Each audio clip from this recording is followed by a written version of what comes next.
Hey everyone, this is Tim Dial with Nexa Mortgage, and I just wanted to put this together with a little bit of an update on the market and what's going on. Today is another Fed day, and so the Fed came out and made their announcement as far as what they're going to do and kind of what can be expected in the future and things like that. So I wanted to cover that some here. I always like to do that on Fed Day. They did announce today that they are going to keep rates where they are. They're not going to make another cut right now. That was pretty much what the market was already expecting. But whenever they do have one of these meetings, Powell always speaks afterwards and takes a lot of questions and stuff like that. And usually that's what really moves the market is what his comments are. And so that's what really kind of happened today. We were actually mortgages, the mortgage rates had gone up by about 15 basis points today earlier because they were very worried about this Fed meeting and things like that. And then after the comments from Powell, it actually moved back the other direction. And last I looked, we were actually 2 basis points below what the market started as. So that's like a 17 basis point improvement from this morning. So that's very positive, and I think that's partially because Powell came out and with his comments afterwards, he talked about how they are at this point too restrictive on monetary policy. And so even though they're not doing a rate cut, if they do loosen monetary policy, that would actually help mortgage rates come down some. So that's why I think the market moved after his comments, and we saw some positivity at the end of the day today. But I do want to get into some more details here. I'm going to share a screen, kind of get into some more details. Um, just a moment here. So you should be able to see my screen now. This is a part of a slideshow that I'm going to be going through in much more detail that has to do with an overall forecast of what we're kind of expecting in the market for this year. And so part of this forecast has to do with the Fed and what we're kind of expecting the Fed to do. And so I want to get into this in a little bit of detail here. And as you can see, this just shows like a dot plot from all the different Fed members that are voting members and what they are expecting as far as rate cuts for this year. Current rate is 4.375. That's the Fed funds rate. And they're expecting a total of 2 rate cuts for this year, which would bring us to this 3.875 because each rate cuts 25 basis points normally. That's usually what you see. And so that would put us to 3.875 Fed funds rate by the end of the year. That's what 10 people are expecting from the Fed. This will change depending on what happens with the data. So as you can see, some of the Fed members believe that they need more rate cuts than that. Some believe they need less. So, but what the data shows is going to make a big impact on this. And if you look here, those Fed members believe that the unemployment rate will stay between 4.2 and 4.3%. However, if we do move to 4.4 or 4.5 or even higher, 4.6 or 4.7, that higher unemployment rate is going to lead them to believe we're heading for a recession. And if that happens, you're going to see them make more than two rate cuts. You're going to see them probably make 4 or 5 rate cuts. You could even see some bigger rate cuts, 50 basis points at a time instead of 25 or something like that, if they get into this range, right? So the unemployment numbers is going to make a huge impact on what the Fed decides to do later. So it's very data dependent. The problem the Fed has usually is that their data is lagging. Usually their data is at least a couple months behind. So that is an issue for the Fed for sure. And so anyway, if it did get to 4.6, that would surprise all 19 members. They would definitely make some additional rate cuts. Probably, I would think maybe 150 basis points instead of right now they're predicting 50 basis points. So that's a huge difference.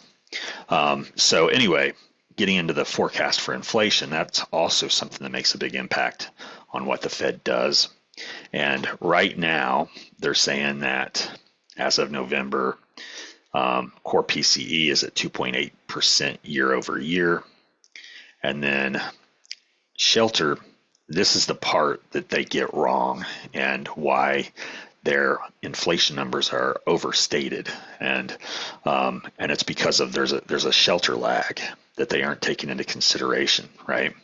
So shelter is 18% of core. It was a 4.8% year over year, but the CoreLogic rent index is at 1.7% year over year, and that's much more accurate. That's much more timely as far as what's happening right now.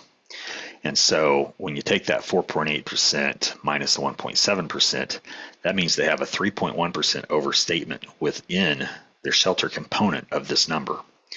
And so based upon that weighting of shelter, this results in an overall overstatement within this PCE of 0.5%. So this 2.8%, if it was real time instead of this huge lag, this would actually be 2.3% right here. So that's where it should be. 2.3% is very close to their 2% goal. And if this was the number they were using, they absolutely would have made an additional rate cut today. So without the shelter lag, they would be at 2.3%. Numbers would look a lot better as far as inflation goes, and you see them do additional rate cuts. So eventually this data is going to catch up. It's just going to take some time. That's why I don't think 2 rate cuts is going to be accurate at all. I think once this data starts to catch up, you're going to see them make at least 4 this year, and maybe more depending on what happens with the unemployment numbers. So anyway, that's kind of what I wanted to cover there. Don't really need to get into anything else on this. I'm going to go through this in a lot more detail on a later presentation. I just wanted to kind of go over what the Fed's doing right now and what we're kind of expecting. So based on that, I don't expect rates to do a ton of movement right now until some of the data changes. We probably will see rates improve a little bit as long as there aren't things that happen that could increase inflation. Like, for instance, there's a lot of speculation about tariffs, and there were a lot of questions to Fed today, or to Jerome Powell today about tariffs. Tariffs would be inflationary, and so if tariffs are imposed and it does cause greater inflation and prices to increase, then that certainly could impact things to where if inflation goes up, then the interest rates will also go up, because that's the way that works. So anyway, that's kind of what we're looking at as far as that goes. The other thing that could impact inflation would be things like, there's been a lot of speculation about extra drilling and trying to reduce gas prices and things like that. Gas prices affect pretty much everything because everything has to be transported. So if gas prices were to come down, then you would see inflation come down a little, most likely, and then you would see, if inflation comes down, you would see interest rates get better. So those are going to be the main things that sort of impact the interest rates that are outside of what we're sort of talking about here. But this data comes in like month after month, 1 month at a time, and so you won't see a lot of movement in between other than these other factors that we're kind of discussing right now. So that's kind of what we're expecting. The nice thing is that when you look at interest rates and the interest rate chart that we've been working on, let me actually go into that real quick and we'll take a look at the market. Let's see. All right, so we were up 2 basis points. Now we're down 1 basis point. So it's moved back the other direction a little bit, but still significantly better than it was this morning because we were down 15. Now we're only down 1. So I'm going to go ahead and share again here and kind of go on to this. As you can see, that's 1 basis point. The 10-year is also down 1 basis point. So normally these are sort of inverse from one another. So it's kind of unusual that they're both down 1, but it's so close to 0, it doesn't really matter a whole lot. So looking at this 30-year chart, when the 30-year is going up, that means the interest rate is going down. As you can see, we were in pretty good shape back here, and then we kept going. Rates kept going up and up and up and up, way up here, and now we've started going the other direction. And we think this trend will continue to some degree until we get back into this range, most likely. And so that's a very positive thing. And if you look at the 10-year, It's kind of the reverse effect. When the 10-year is coming down, that means rates are also coming down.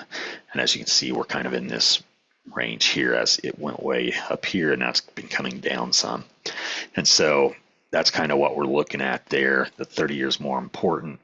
We want to see this keep moving up, up, up. So, the nice thing is we had gotten to about on a conventional 30-year, we'd gotten about a 7.25% rate. Now we're like 6.9 or so. So it's improved quite a bit on the rates. And hopefully that will continue. FHA is a little bit better than that. So FHA, you're looking more like, 6.75, maybe a little bit lower. So it does depend to some degree on credit scores and some other factors, so I'm just generalizing at this point. But anyway, I did want to cover that real quickly. Didn't want to go into a ton of detail on this, but I will have a more detailed presentation about the 2025 forecast that I'll put together, a little bit later. So that's pretty much it. If you have any questions or anything, please let me know. Thanks. Bye.